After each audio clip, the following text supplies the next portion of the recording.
ভাগ্যবতী নারী কাকে বলে জানেন?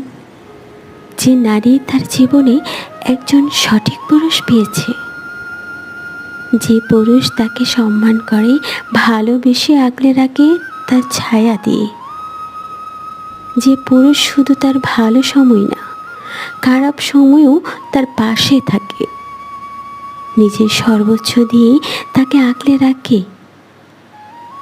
তার শখের নারী কষ্ট পাবে এমন কাজ সে কখনোই করবে না।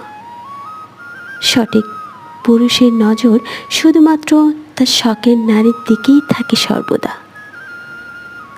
হাজারো সুন্দরীকে ইগনোর করে শুধুমাত্র একজনেরই আসক্ত থাকে। জীবনে যে কোনো পরিস্থিতিতে সে পাশে থাকে, হাতটা শক্ত করে ধরে রাখে। সঠিক মানুষের ভালোবাসা আসলেই অনেক সুন্দর হয়। আর সেই ভালোবাসা যে নারী পেয়েছে, সে নারী নিঃসন্দেহে ভাগ্যবতী একজন নারী।